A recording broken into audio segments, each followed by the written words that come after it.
ബഹുമാനപ്പെട്ട സഹാബാക്കൾ വിലപിച്ചില്ലേ?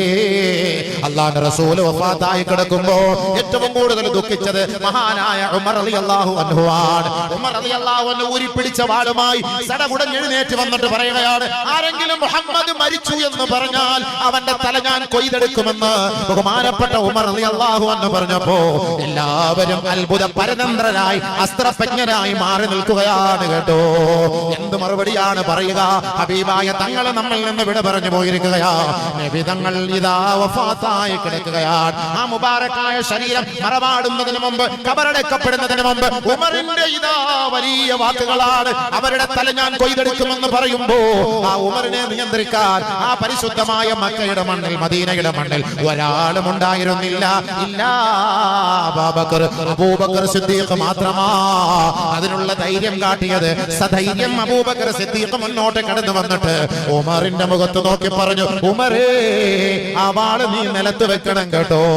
മഹാനായ ഉമർ റളിയല്ലാഹു അൻഹു അടക്കമുള്ള നൂറുകണക്കായ സഹാബാക്കളെ കോരിത്തരിപ്പിക്കുമാറ് ബഹുമാനപ്പെട്ട അബൂബക്കർ സിദ്ദീഖ് പറഞ്ഞു, മൻ കാന യഅബുദു മുഹമ്മദാ ഫഇന്ന മുഹമ്മദൻ ഖദ് മാത വമൻ കാന യഅബുദുല്ലാഹ ഫഇന്ന അല്ലാഹ ഹയ്യുൻ ലാ യമൂത്.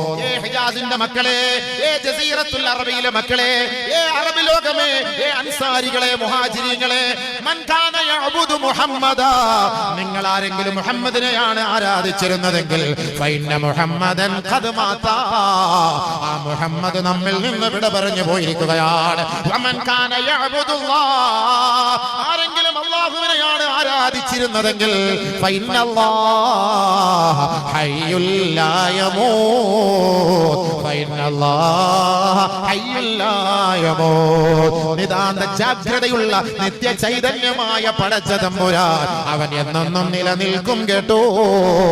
അതുകൊണ്ട് അല്ലാഹുവിനെ ആരാധിക്കണേ.